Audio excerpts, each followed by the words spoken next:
eno ye SML News UK program on the sidelines. Bulijjo bwe tusinzira okuweereza ebinyuma.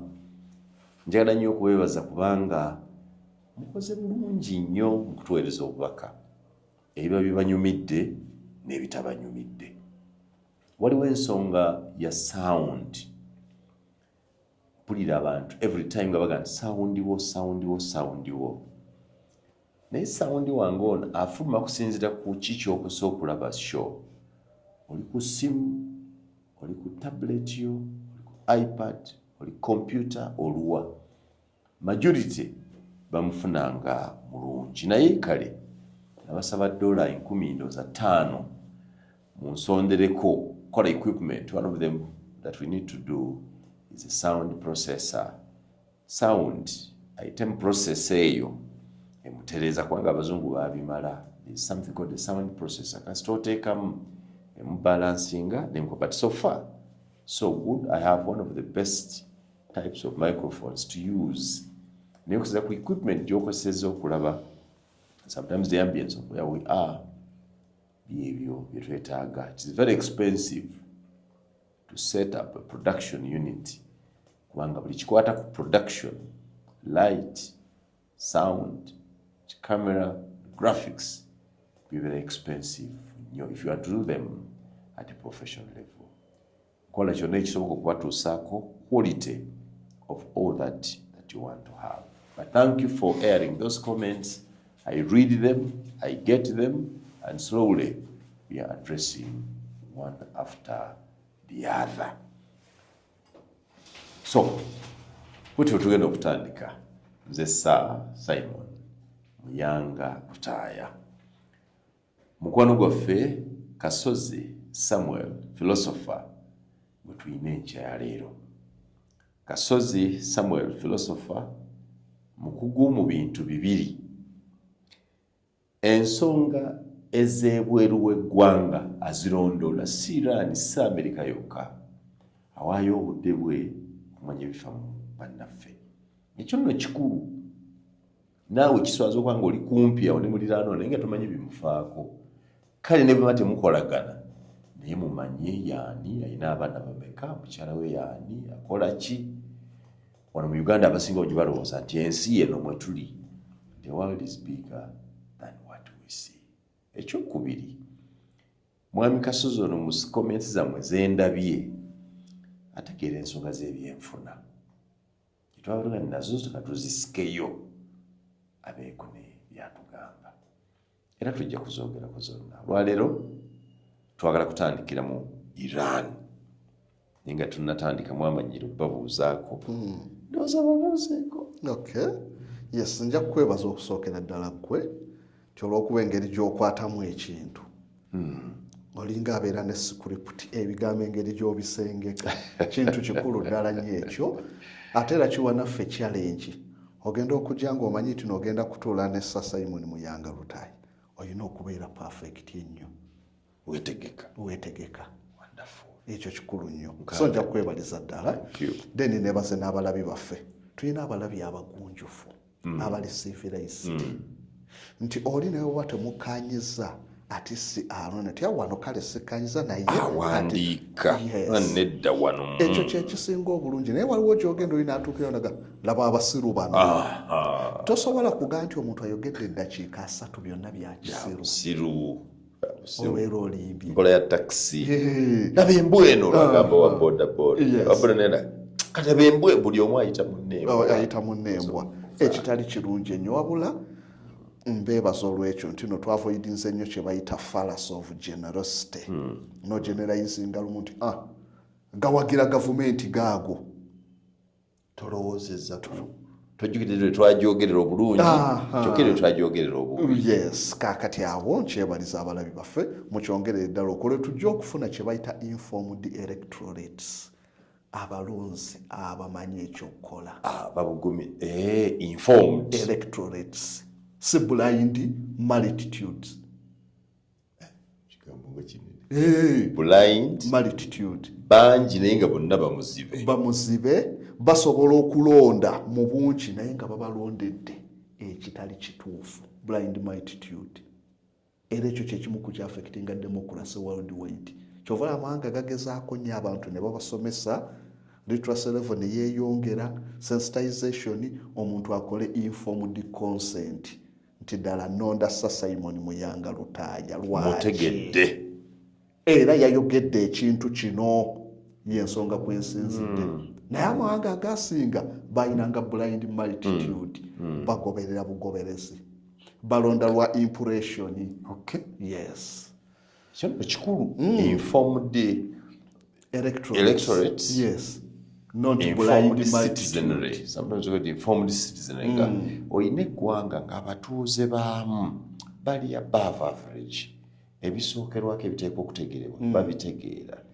The obligations ezisookerwako bazitegeera basobola ozikola. Kati ate ekisinga osobola okumeasuringira ekyo ti ddala basobola tutunuulira nti bakomona mu lunaku bawaayo essaawa eziwera 2 ne batunako ku nsonga ezibeetoolodde, ne batunako ku byobufuzi. W'osanga population nga tebafunako budde nti oli atuddeko awulize ka leediyo, asome ku lupapula lw'amawulire oba alabe ku mawulire ku TV. Kale aganonye ku mutimbagano nga bwe batulaba ku YouTube. Awo tujja okutandika ofe. Naye we tuba tusobola ku achievinga ekyo tukyafuna blind multitude. Tubalina nti eddakiika Muyanga ekikulu ebintu biwanvu ng'omulaba okubeera wano for 1 hour. Tuba tukyalina ekizibu. Twetaaga buli ssaawa omuntu awezeyo essaawa 2 mu lunaku z'obadde okumanya ebikwetooloola. Ky'ovala nti bo Abagiriiki balinanga kye bayitanga healthy mind in a healthy body. Keera okoleko exercise omubiri gubeere healthy bulungi. N'olweggulo okoleko exercise. Then omale funayo obudde obwa meditation. Osobola okudda ku nju yo ku balcony n'otunuulira ensi. Ekyo kyokka kikumala okugeziwala. Naye kimanyi nga tuba tuzimba zi balcony ekyo kye twogera. Nja kutula ku balcony yange mbeeraawo. Si kutuula butuuzi. Tuula otunuulire nature. Empewo ekuyiteko ofumiitirize ku mpewo eyo. So ekyo kye bayita meditation. Okwo kwonna kuba kuyiga naye abantu baffe tebawaayo budde. Ekimu ku binjagaza ekyalo kyaffe nja kutwalayo. I come from one of the most hospitable villages. Bwe ngenda mu kyalo bwe nkeera ku makya ku ssaawa 3 breakfast yawedde. Mange yayagalanga nnyo okunzuukusa saa 10 ne mama nedda nali banenkwagalagira 3. Waliwo obudde ku ssaawa wakati w'5 n'7 emmanga ettaka lyaffe gye likoma ogenda wemira mu teapot n'owulira amaloboozi g'ennyonyi ebika eby'enjawulo nga biri mu kuyimba. Kinyonyi Katonda ekiwa sound gwe kifulumyanga wanjawulo. Very interesting. Kati abaana bali mu kyalo ewaffe buli kinyonyi bakimanyi nti kino kyekikaabye. Eyo nkwale, eyo nkofu, engundiyani eyo, eryo juba. They have all the sounds and they know which bird they are coming from. Siyinza kgenda mu kyalo nesikikola. N'otogenda koko wali okuwulira. I go down manyi wenyimirira oba bitegeera nga nzize oba bwe bikola buli lunaku n'obiraba bw'oti n'osirika n'obiwulira papapapapapa n'olaba ebibuuka okuva kuno. Waliwo lwe neetegereza ekinyonyi simanyi bwe mukiyita Abaganda abalamu ojja bakiyita buutu. It's a big bird, black. Kirina eddookooli si nsega, kiri mu shape ya nsega but it's different. Bakita buutu, that's what they basooka call it. Nakisanga kizimba ennyumba nosooka otunuulira kasozi. wonders. You just can't believe. Kireeta biri okwo byonna tomanya gye bijja buti. In just a day byali bimaze okuluka ekisu. When I went there in the evening nga kiwedde n'otunuuli nakyewuunya. Kaakati ate naffe obuzibu bwe tulina. Kaakati abo singa wali otutta obudde n'okwata vidiyo yo no station. Kaakati olaba ekyo kyoyogeddeko kyokka tusobola okiyitiramu ate era nakyo n'okukuza eggwanga. Kuba mu Bazungu waliyo bwe bayita ba ornithologists. Ornithologist. Ye muntu eyaspecializinga ku kusoma ku binyonyi. Nalyo ssomo ng'osoma binyonyi. Omusajja eyafuula crested crane okubeera fulaga yaffe yali ornithologist mu Bungereza. Yajja n'akola ne bakola research mu Uganda yonna ne bakizuula nga buli region yonna ewaŋŋaalya ekitiibwa. Ne bamanya singa tugikozesa nga simba. Omanyi nga tetumulya. Tetumulya. Tewali region eri eŋŋaalya. Naye bonna bamuwa ekitiibwa. Naddala grey crested crane. N'akola research. Era yasooka kubeera fulaga ya protectorate y'Abangereza nga ŋŋaali ye emblem. Kali bano bagundi bakola fulaga bayibingira abantu bagenda okujja. Ng'oredde omusajja oli ornithologist baamala dde okulonda fula. Naye nga yatwala obudde n'astudinga ebinyonyi byaffe. And you know, somehow it has our flag in its head. Yes. The black, yellow, red something. So omusajja yatwala obudde n'astudinga. Abaana twalibadde kaakati abaana b'eyo nga tulina aba ornithologists abakugu mu binyonyi. Abazungu we bajja ono yabanyonya nti ekyo kikola bwe. Wali weegenderezaako endegeya. Endegeya nga zizimba ennyumba. Zirekana. Naye nga zizimba ennyumba otunuulira ne Kyanoga Katonda yawa ebintu amakesi. Zirekana.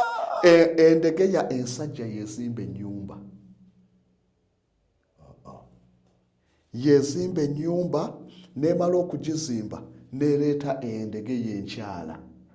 Vaayo kasozi. Nze natwala obudde n'ensulule nali kyanja awo waliwo ka resort awo kuliko endegeya nga nkeera bukezi n'ensitulula n'enzistudinga. Ensajja era okiraba ensajja eyawukana n'enkyala n'ereeta akakyala ensajja nedda wali mu ka distance netu akakyala ne keekebejja ennyumba wekatagisiima ne kagenda eno tejja ennyumba tebagenda gisulamu. Vaayo kasozi. What are you telling me? Ensajja olwo enkazi tesiimye eki nnyumba eyiza eri wansi nyamazzi we ganajjula gasobola okuyingirawo enkazi n'evaawo. Assessment ekolebwa ndegeya enkazi yeyina okugisiima enju era bw'etegisiima enkeera akasajja kadda ku ttabi eriddako nekatandika okuzimba enju endala paka lwesiima. Ate enkazi eno ennyumba gy'etesiimye ereka egisudde si kulwa ng'ate ereetamu endala. Yes.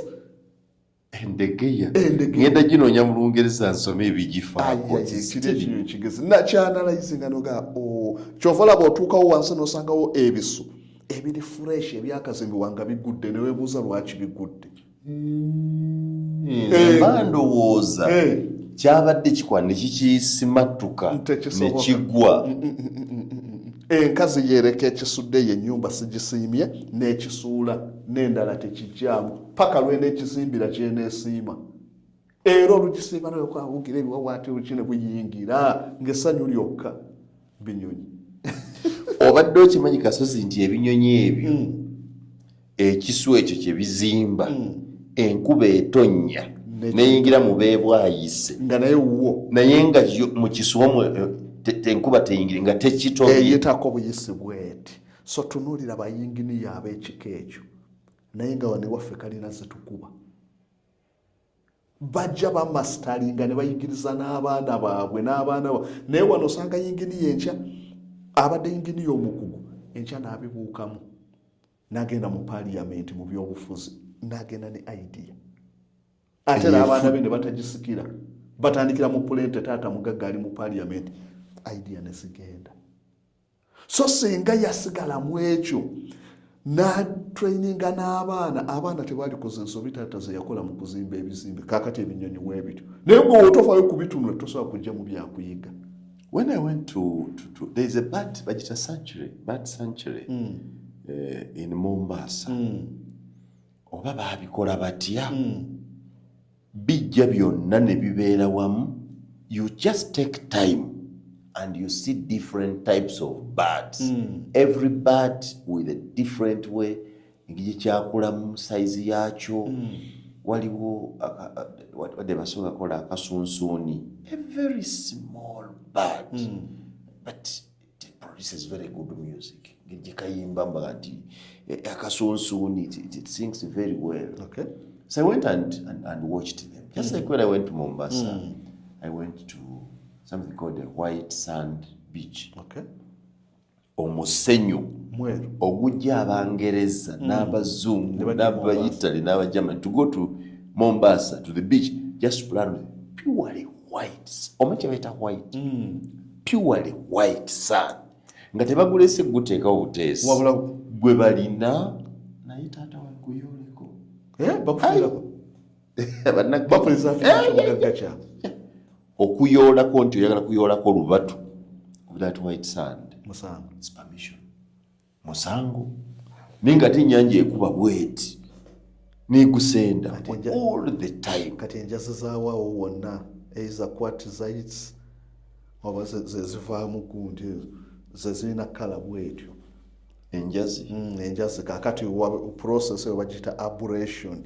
Amazzi we gajjiramu galeeta obuyinjenje ne bujja nga buscrapinga olwazi nga bupolishinga olwazi ne bufominga kati obukutukakutukako obwo bwe bujja ng'omusenyu. Eyo process soil formation.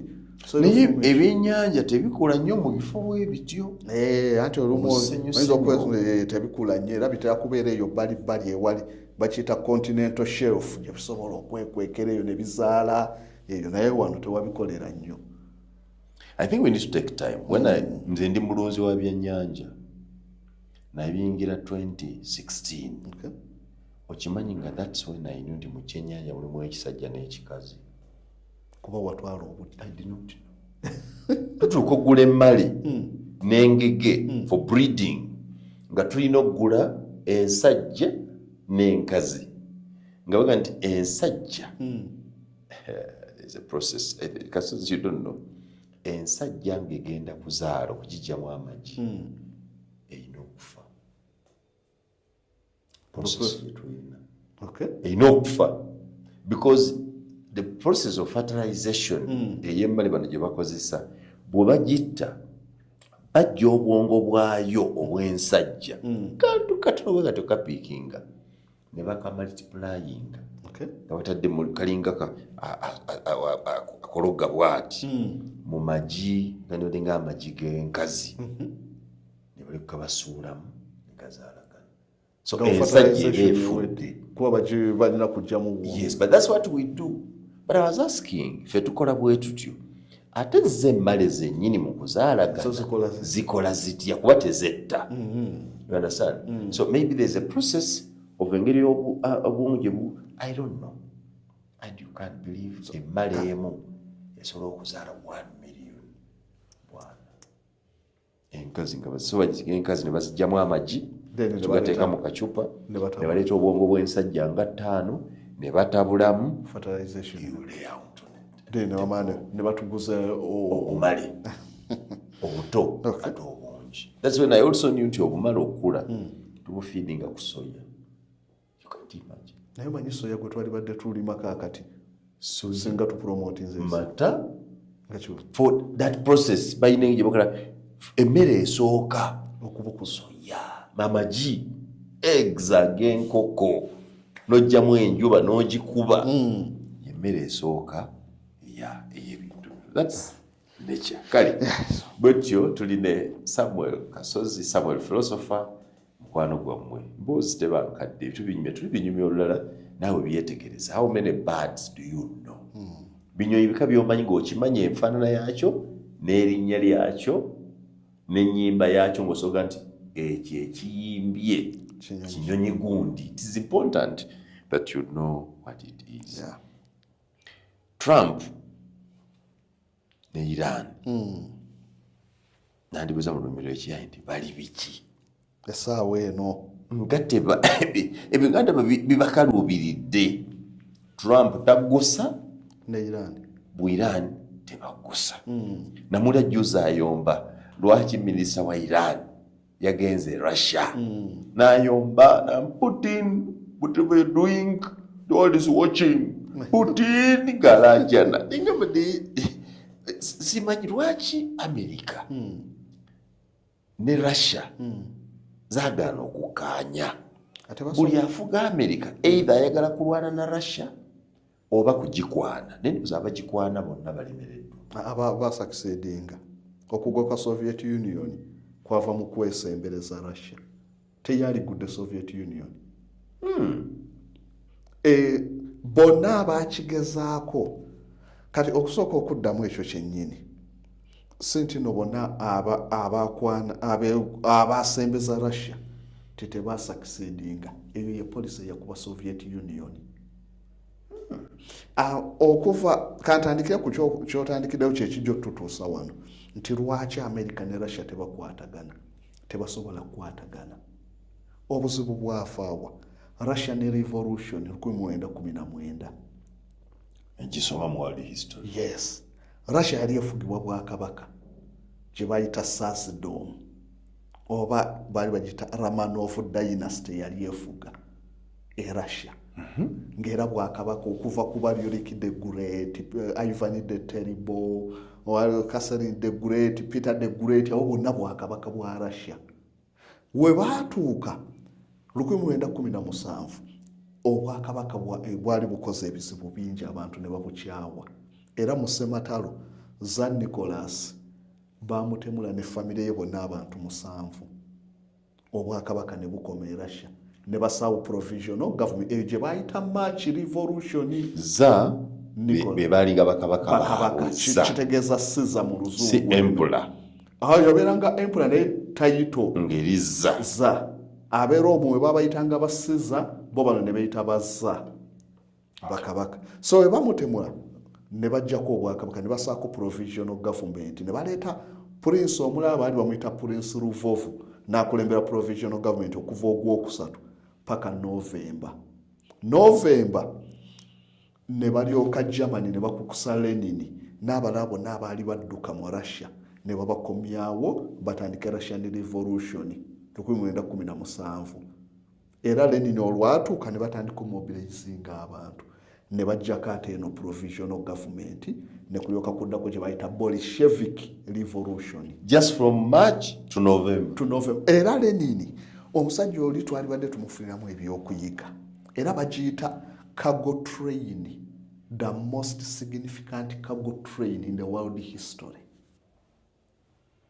Bamukukusiza mu train mu migugu okumujja e Switzerland Germany desederi bamanyi oyo waatukire Germany government ijja kugwa weneegwa bafe mu lutalo Germany pressure kendeeko balumbe badde ku Bufalansa bava okulwana ne so bamukukusa kutandika revolution Russia jije mu lutalo era ne bamuyisa mu border mu training tebategedde bona aba intelligence olwamutuse Germany ne kyedomola omuntu oku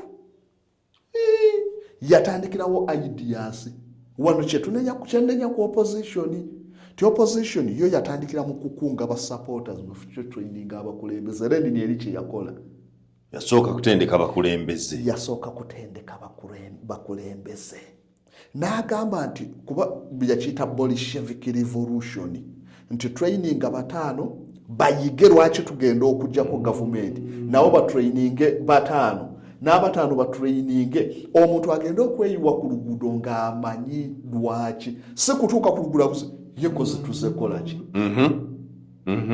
nedda ne bamuwakanya banenedda tugire mu bapiza nti bonna abangi n'abagamba tekijja kusoboka kuba bajja kujja nga tebamanyi bajja kutuuka ne ku luguudo amalenkeera baddukeko nga tebamanyi kibaleese naye bwajja nga ina ekimuleese mumusomeseza so kakati opposition yaffe wano singa yamanya nga ni mufo ky'okugira bafuutu soja abangi bajje katusooke tufune abantu tubasomese bamatire abo bagende basomese n'abalala basomese Lenin kye yakola ne bajjako ki obwakabaka so ebabujjako ne balyoka baleeta enkola eya Karl Marx the Karl Marx yes the Karl Marx ne balyoka baleeta enkola gye yayogerako mu Communist Manifesto akatabo ka Karl Marx the Communist Manifesto yes oli nanga so kakati bwe baleeta enkola nti ettaka lyonna tulina okulisheyalinga abantu bonna balikozese yes. Tulijje ku ba landed aristocrats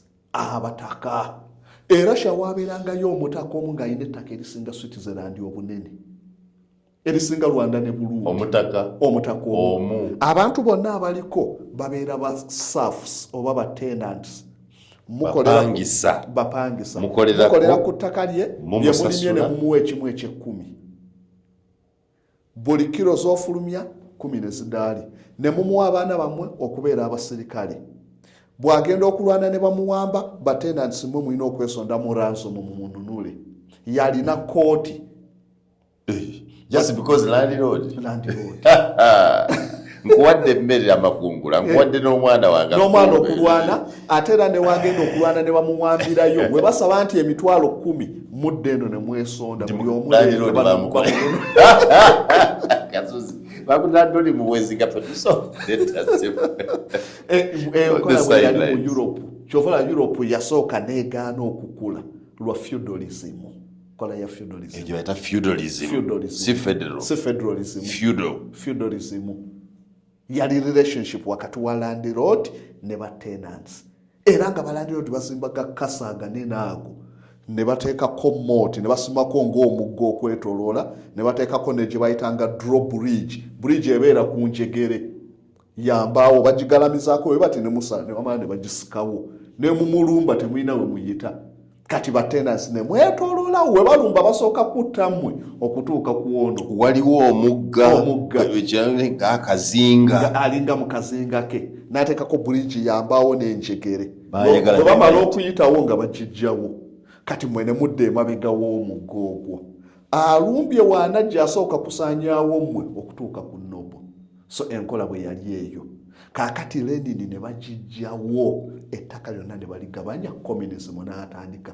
communism bw'atandika yatiisa nnyo amawanga ga Europe agaali gakyalina enkola so communism kwe kudde ebadde eby'omuntu omu naggwa ddala landlord yes tuligabane buli omu afuneko nti communism oba ye socialism yenna enkola communism just ye worst stage ya socialism bagamba nti properties zonna zibeere owned by the state naye zikozesebwe ku lw'obulungi bwabo naye enkola yali ey'obwa Katonda ne mu Bible bapooso ba Yesu baali ku socialism buli omu yatuleetanga byalina ne bateeka ku bigere by'abatume abatume ne bagabanya kyenkanyi so yenkola eyali badde entuufu ensi singa yali yakukula naye bano abacapitalist abaali baga protecting amataka gaabwe baatya nnyo enkola eyo America oleetebwa Bungereza bonna baali ku nkola y'emu eyo bwe batyo baatandikirawo okulumba Soviet Union ne gavumenti y'aba Lenin nti olw'okuba ideas ziri popular bwe ziva wane zituuka ewaffe tuwedde nkimanyi abasoga banakwata Abaganda kye bakola Uganda tejja kuba kyekimu ng'abasajja abasibira wa so kaakati baatandikirawo okulwanyisa gavumenti oba Bolshevik revolution mu 1924 wonna waaliwo civil war Russia yali nkakali nnyo White Army ng'erwanagana ne Red Army y'abakomunisiti Russia nga bagikutuddemu Bungereza America bawa ba White Army ebyokulwanyisa balwanyise ba Red Army abakomunisiti paka lwe bamala ne bawangula ba White Army empalana ya Russia awo weva na America ne Europe paka Katonda okudda eyinza obutavaawo Yesu okudda ebifo bye babatuusaako America nga bawedde kuba Biden America yali super power yali already fuuse super power ne bagaa tulina okulwanyisa communism wanaava Russia ajja kuspreadinga ne mu Europe yonna batuggyeko amataka gaffe olutalo lwali ddedire kaakati empalana ya Russia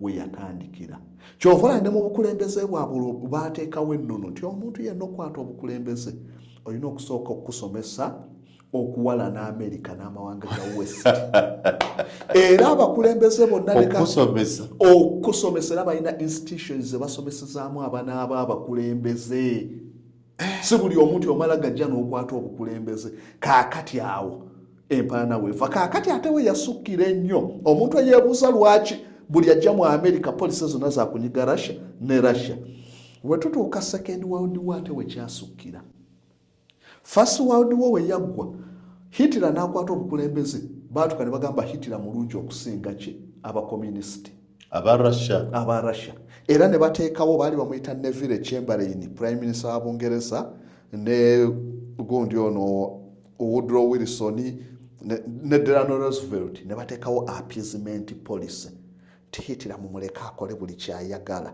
ajja tuyambako ku bantu bali abeerewo wakati awo soze oziza mu kilaasi nasoma appeasement policy naye ndowooza okuba abato kyatukosa abasomesa basomesanga ebintu ebyo mu Lungereza nga tebivaayo bulungi ne examples ebawa appeasement policy nga tukulambika kikulambinga appeasement policy n'oginyonyola kati ate bw'obyogera ndaba nga bijja kuponza mu kilaasi kati kiba kitawuta gikubyamu so kaakati appeasement policy nti tuleke hitira akole buli kyayagala n'asooka alumba ebitundu bye bamuggyako waliwo demilitarized zone nga basala okuprotectinga amawanga ageetonga ga Czech Republic ne basalako ettundutundu eryo teri magye ga Germany kutuukamu kilomita nga 5 baprotectinga amawanga gali Hitler bye yasooka okuwamba Sudetenland ne bagamba ne Hitler wuli ata mumuleke abakomunisiti babi nnyo kale ajja kutuyambako okubakomya Sudetenland n'agiwamba n'avaawo n'ajja awamba Austria bakiyitanga dual monarchy n'agato Germany ne Austria omusajja yatambulanga butambuzi na bandi bwati n'asala border Austria yalema okuresistinga amagye ga Hitler Austria n'agiwamba mumuleke abakomunisiti babi nnyo n'avaawo n'alumba era nze omwana wange omukulu omutabani wange namutuuma linnya lya president wa Czechoslovakia yakolimira Europe bali bamuyita Edvard Benz mutabani wange ye Edvard Plaza mutabani we namutuuma Edvard namubbula mu omusajja oli munnyonnyola omunyonyola mutabani namubbula mu Besigye nga muto bwe yakula n'ambuuza nti lwaki wampita omusajja oli nakyo lwakuba yalengera wala n'akolimira Europe Hitler yalumba Czechoslovakia nga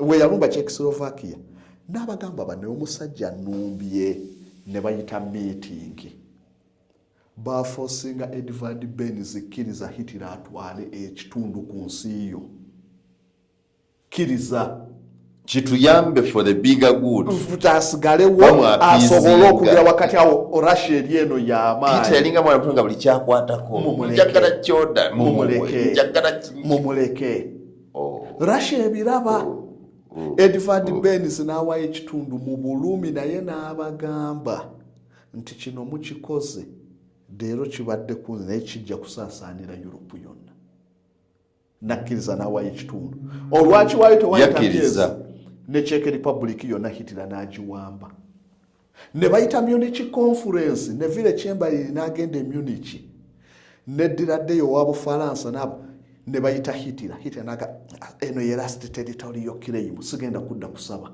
territory nda bakuwamba ndala Chamberlain nadde Bungereza bamukubanga yenna addanga nga alinga savior nagamba nti I have brought the lasting peace for Europe nfuddeyo tukizga Hitler tagenda kudda kulumba kitundu Churchill n'abagamba Hitler alimba olwama Churchill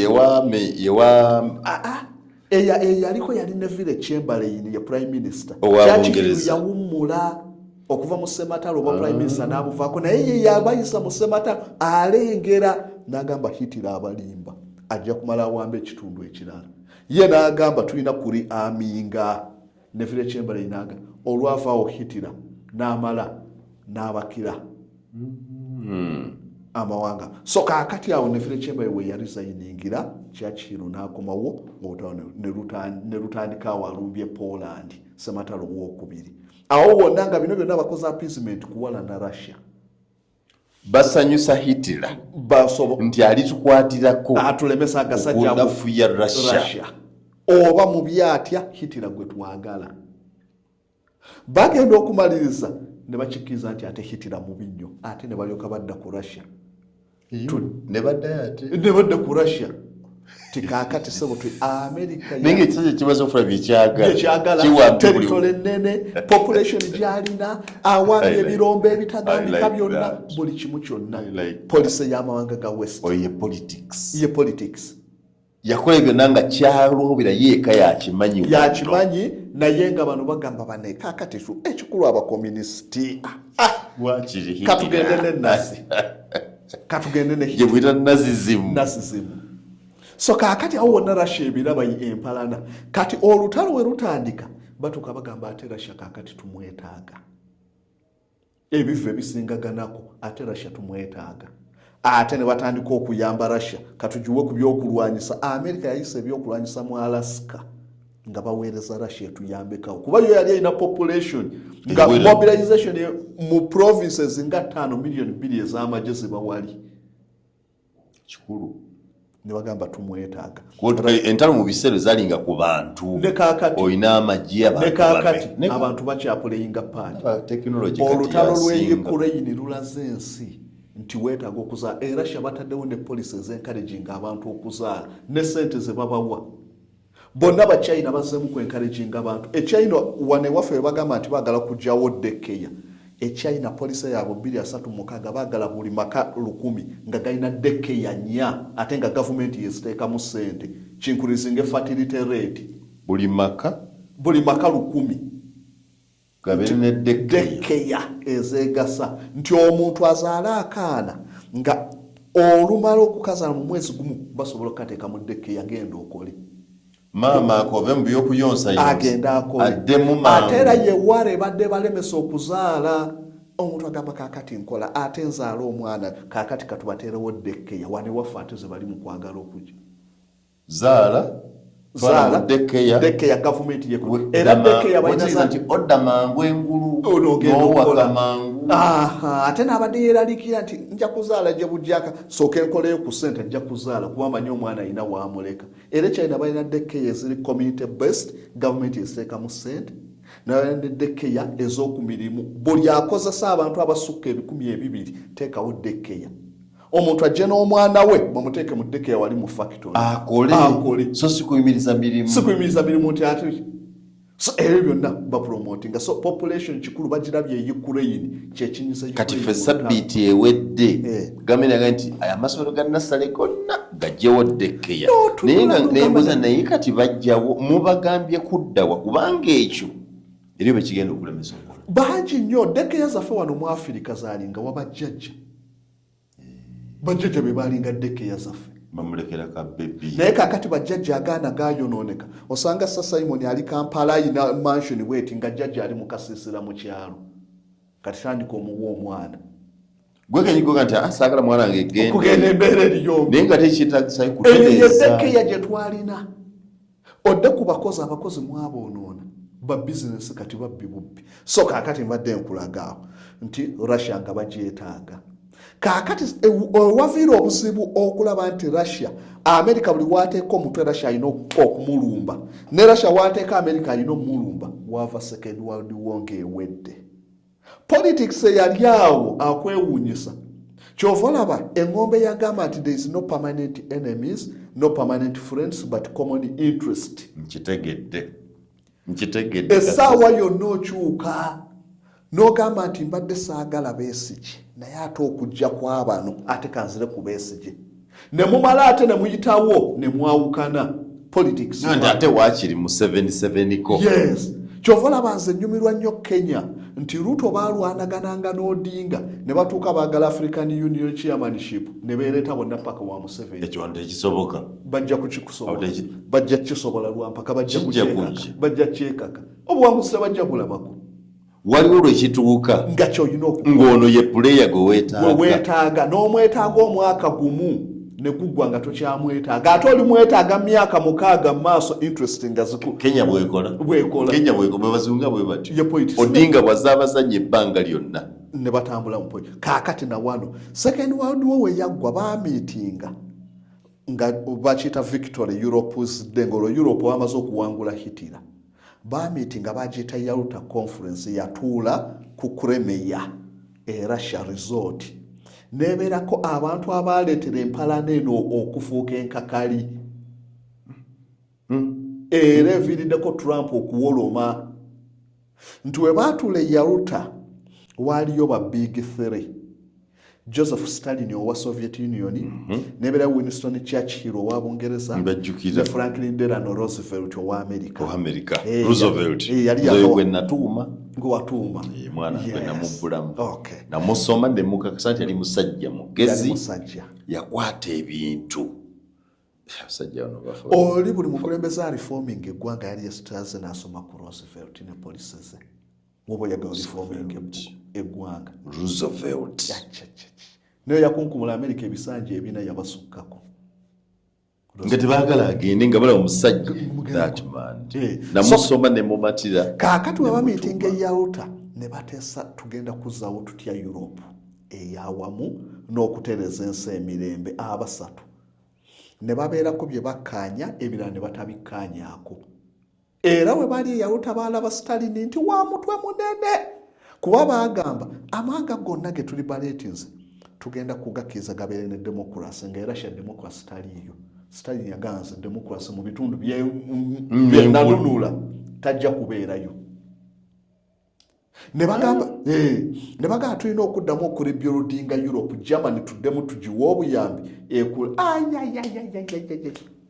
ku nfiiriddwa miliyoni ne miliyoni z'abantu mbwate tuwe Germany ekule Stalin yabigaana tutekewo currency emu nti eyaani Stalin yabigaana ne bafa eyawutanga bigaanyi baagala babe n'ensimbi emu mu Germany particularly Russia yatwala yaliberatinga East Germany era Russia yawangula Hitler si Russia sa America nga bwe beewana bwe baagala okulaga balimba bulimbi Hitler yagala awanike ku side ya America nga tayina chance nga Red Army abasajja lwe baakera Hitler lwe yetta Red Army bapanga atirale kumpi kilomita 7 obuwanvu front atirale bakuba atirale nga n'abali mu banka esimu weba wano egende enyenya mpola paka lwegwa wali olw'emizinga gye baali bakuba Berlin ekibuga Red Army bakekeza nyago bikompa atirale millimeters byabanga millimeters 10-15 oba yinchi kumpi nga 20 omudumu obunene ne bakuba ebikompola abali munda mu banka Hitler we yali nga ejirasa erimu amazzi eva ku meeza negenda yokka negwa wali emizinga egiri waggulu Hitler n'agamba banne tetulina kyakola buli omunoonya akatwa weekali ekisowe ekiri pistol weeri noonya kyosobola okwekozesa okwetta nga tebalina option komanda w'olutalo yabagamba ali okumpi n'obutwa nywa alina agambe sala ayina pistol weekube asobola okutoloka toloka nolyoka balaba tolaba kaningana ne Uganda batolokeranga mu ovulo ngeza nopuwa baduka tengo otulokoddawa because omusajja bukwetolodde abamu bekweka befulaide bonna baddukiranga mu Argentina ewalayo bangi badduka naye abakulu abamanyikiddwa nga tebasobola Red Army so America yali bale ye yataasa kati Stalin n'agaana Hitler ogambye nti yetta Hitler yetta kwolwo teyakuba bukubwa Hitler tebamukwatako n'omulambo gwe tebagufuna Hitler nga olwaleero lwe yetta ejjo lwe bamugatta ne mukyala we Eva Braun ne bamugatta n'ayita faza n'abagatta enkeera ne betta n'omukyala we n'alagira omukozi eyaliwo era omukozi yawa n'obujulizi recent n'amulagira omulambo agudissolving agusuule mu nitric acid Red Army emekwata ku mulambo gwe kasozi so yamanya nti agenda kufa yamanya nti awedde nga Red Army esazeeko Berlin yonna nga talina wayinza kudduka n'agamba maid musajja muwala nti bwenfa omulambo gusuule mu Berlin nagukwatako so tewali amanyi wali mulambo gwa tewali ahamu bagamba mbu akawanga baali bakazimbiramu mbu aba Soviet Union nenge bya assumption siwe kyali baali bakakwata mune bakazimbira mu Berlin Wall naye ngeyo byakule Berlin Wall yajja luvannyuma so byakulimba tewali yakwata ku mulambo gwa Hitler tukitwale nti baamusuula mu nitric nagwawo yenna ngera we bakola ne Lumumba Patrice Lumumba ekisigalire kyasigala kyali nnyo lyokka omu Belgium machinery yamukuulamu lyakakomyawo recently lyebaziika ebisigadde yonna babidissolvinga mu nitric acid byonna ne biggwawo oyo ye akusiriiza n'oggwerawo ddala nga teri kye balaba bulungi ddala nitric acid so kakati so we bamalaawo eyawuta balemaganye ne bagende Potsdam kiri mu Germany ekibuga gye baagenda ne bagamba nti ketuvudde e Yalta bye tukanyizaako ebimu tukkiziganyiza ebirala biganyi tujja kudda tubiteeseeko e Potsdam naye e Yalta bakkiziganya nti Soviet Union naawe ojja tuyambako Japan tennawanika Russia tuyambeko ku Japan nga n'Amerika batya okweŋŋanga Japan bokka mainland tebamusobola Japan Omujapani yali kaakati Soviet Union bwe yayungula amagye ne gatandika ku buzinga gundi Sinkalani Islands n'ebirala byonna Japan n'emanya impact ya Soviet Union okuyingira mu ne wamanya tulina okuwanika kaakati webadde Potsdam bagenda okudda Delano Roosevelt yali afudde Vice we Truman nga yaliko Truman that vice president Harry Truman yes nga Truman baamugamba nti okusobola okukanyisa Stalin kijja kuba kizibu tulina okukuba atomic bomb tugende Potsdam nga Soviet Union ne sign amanyi tulina bomu etegambika era kyekyabakubya ku Japan Hiroshima ne Nagasaki balage Stalin basindika obubaka tetulina ekyokulwanyisa ekitagambika bagenda otuuke Potsdam nga mutuufu ne Stalin abasajja abatyamu ku kyokulwanyisa kyeyalabye naye nga naye amaliridde nino kikola era Stalin yalemu okukkaanya kati wane Potsdam weewaava empalana eyaviirako kye tuyita Cold War na bano ba Putin gye baasikira n'abaddako tiwe baali e Potsdam baatuuka ne balemagana ku bintu eby'enjawulo Stalin n'atuuka n'avaawo yayogera ekigambo nti communism and capitalism cannot coexist on the same planet kimu kyekirina osigalawo n'addayo ng'amaliridde okulwanyisa America n'amawanga ga West to the maximum kati awo n'Amerika ne bamalirira okulwanyisa Russia emirembe n'emirembe omusajja agambye ebibiri ebyo tebisobola coexistinga kubeerawo mu mirembe ku planeti eno ekimu kirina okuvaawo n'addayo ng'amaliridde okulwanyisa amawanga ago kati awo embeera niwe yatandikira eya Cold War n'ebizibu ebyalimu ebibatuusiza kaakati paka Soviet Union lwe yagwa kati okugwa kwa Soviet Union kuli kutya nti ebiseera ebyo Truman wava ku bukulembeze yaddawo mu Amerika baali bamuyita Dwight D. Eisenhower ono yali 5-star general yakulira gundi European theater Dwight Eisenhower ye yakulira European ogenda kunzaamu okusoma abasajja bano kubanga balina ebyafaayo ebyanyumira n'omusajja yabitusomesa babitanga kyembuzi yafa yatusomesa world history paper 4 abaana bonna gye baali batya baganda ate walonze bikyebyo kubanga abaana abasinga twasomanga Africa New States African New States osoma Africa n'osoma ne European history nze European history ono owa Napoleon namusomako ttaamu nemuleka nenkwata world affairs paper 4 naye nga yo ekutwala ku buli nsi ebyafaayo bya America yokka ebyafaayo bya Europe every continent you study 6 continents and when setting their questions there must come a question from each of these continents. So you know, a broad understanding of the world. And I was happy that before I die, I have had an opportunity to visit Russia.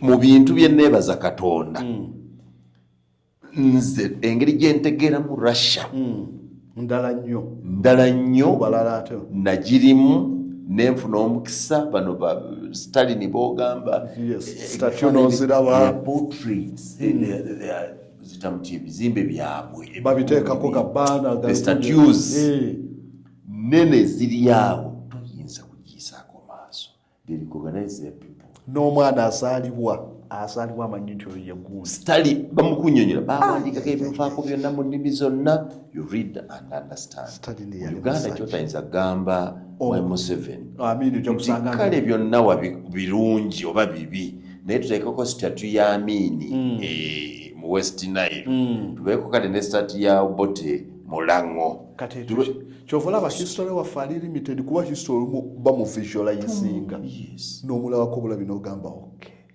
twali badde abakulembeza omusajja gwe bayita Stalin kimumbe kye nasanga naye otunula ekizimbe kya Stalin Lenin ng'olaba nakyo kyennyini ng'eki it brings out that feeling of a strong man. N'omwana ajja afuna sipiriti eyo. Olabe kifaananyi ago ge mawanga agasobola okusigasa longevity n'okusigala nga g'amaanyi. So kaakati awo empaana we yabe kati Eisenhower ate kirabika nakano ka Putiniko nako we kalifa ate oyo kijja kuba kirala bali kakolera station kuba nti ono ate yazizaawo modern Russia okuva ku bwe yali egudde ku mulembe gwa Gorbachev ne Boris Yeltsin. Ono Trump teyalirajanye, teri mukulembeze wa Amerika yalajanako nga Putin tannaba kufuuka w'amaanyi. Oyo yabalajanya Putin. Olutalo n'okusikate oyo Putin yali muka omuntu eyali mu KGB emyaka 26 ng'abegera mu East Germany muve nako. Bangamba akasajja katuka ekiseera ne katambula kusulinga kotambula kusuliza omukanga nti Museveni wuuyo nebaga nti kagenda kuyitawo ensi yonna olw'omukwano bajja baafuna baleka buli kye bakola ne kabayita muswi ne kagenda ge mawanga agane kyali nga abakulembeze. Boris Yeltsin akaleeta mu 97 nga katono nnyo kasinga n'obunene ng'okakonna n'olutwe bambi kasajjaka naye ng'amanyi nti ono omwana be baayita mu academies zaffe abadde mu KGB era be baalumwanga Soviet Union egwa. Ayina omutima oyo n'abalala waliyo jeno omu baali bamuyita Kosilov yayimirira bw'ati ng'alengera president wa Amerika akyala mu Amerika ne babagamba abasirikale mujja kuba kwasembo naga sisobola kuswala kutuuka ku level kubeera kwasembo mu president wa Amerika nadda mu ruumu waggulu n'atunuulira ewaali parade vayo yagamba sijja kuba ku parade mu president wa Amerika Gorbachev aleeta president wa Amerika aleete ng'obulumi bwalina okulaba nga Soviet Union yegwa olwa police za Gorbachev olwokuba bamubifurendinga. So kakati kiri kyembadde nkulaga nti ababifurendinga Soviet Union be bagisuula abagisigala nga tuli kumbiranye teyagwa nako yadde era wano ekyo kyava ku so akakodyo k'okugikwana tekakola no kakola okugikwana kekagisuula ate nga wano okubeera ku hostility yagaana ti Eisenhower yatandika policy gye bayita brinkmanship. Brinkmanship kitegeeza eggwanga okulikuumira ku mugo gw'olutalo nti mukaseke buli ssaawa yonna tuli beetegefu okubakuba kye bayita brink omugo kinga bagamba okukuumira ku mugo gw'entaana tesaawa yonna tukusuulayo. Kati America epolisi gye bayita nti Soviet Union gikuumire at the brink of war essaawa yonna tubabalula. Olw'amanyi ekyo ne Soviet Union egamba kale musaaga ne balyoka bakola buli kimu.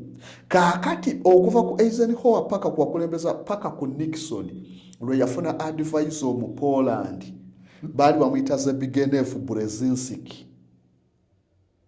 Era ono tuba twogera ku ba advice abakyasinze mu byafaayo by'ensi. Brzezinski yali kabaka ye yajja n'advicinga Nixon n'amugamba temujja kusuula Soviet Union nga mugifudde hostile obwe muto buli ssaawa mugiraga mugenda kirumba.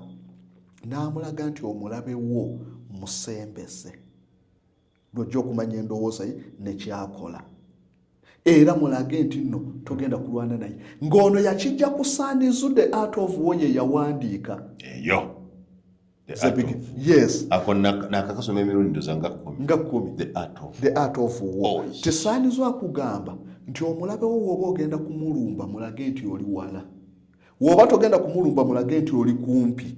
So Zbigniew n'amwadvicinga nti Soviet Union mukirage nti no temukiriiko muli ba mikwano buli kimujja kusobola okugisuula. Nixon n'ajjawo kye baayita from brinkmanship to detent kigambo kya Lufalansa kitegeeza reducing tension.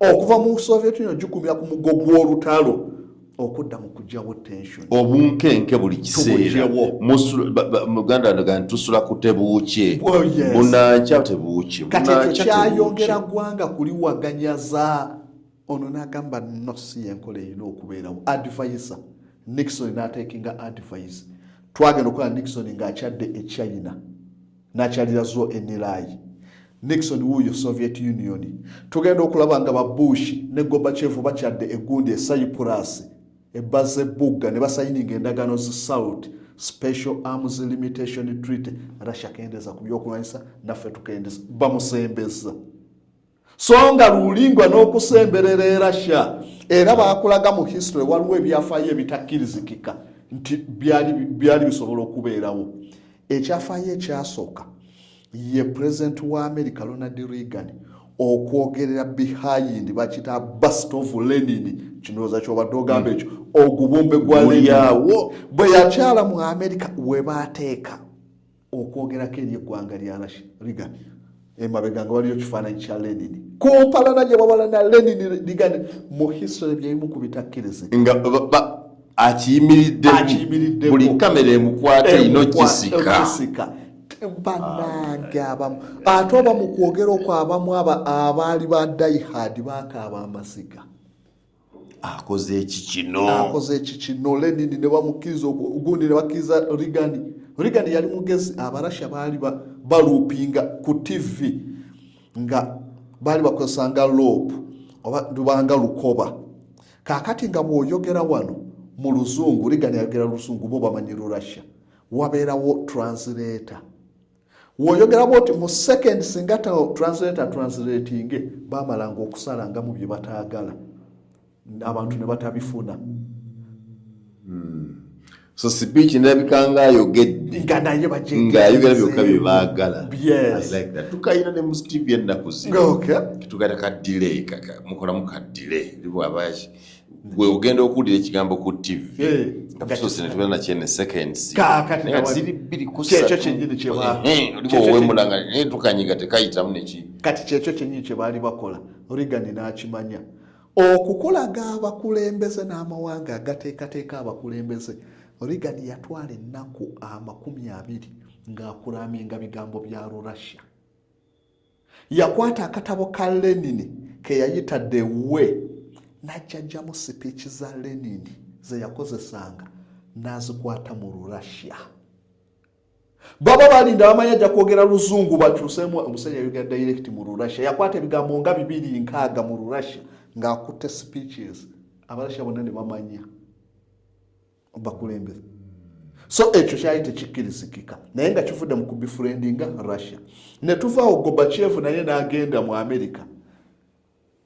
no yes yagenda mu America we yagenda mu America yayogerera ensi we yali tekkiririza mu America waliyo Fountain Park esangibwa Missouri ku University wano mu 1947 Winston Churchill we yayogerera speech gye batwalanga speech ekyasinze mu byafaayo by'ensi speech yaleetera Russia oba Soviet Union na America okulwanagana emyaka 45 kuva ku speech ya Churchill we tuli Bungereza olwo anedda yali mu America yajogera mu America ku University wa Bungereza ng'agenze mu America olutawo luwedde agenza ndowooza 45 nga lwakaggwa ng'agenze mu America America buli yakyalayo olina okwogerako ku University naye wano baleeta omukulembeze n'atatuukako Makerere oba kale ekyambogo so Churchill olwatuuka ne bamutwala Missouri State University waliwo paaka nga yetubera ne Freedom Square n'atwala mu Fountain Park najja ayogerawo speech gye bayita Iron Curtain speech Iron Curtain speech kye yakola ensi ebizibu byonna nene abakulembeze abaatemulwa abaawambibwanga Iron speech ye yali paati ku ekyo yayogera speech n'esiikuula Russia okukamala yagamba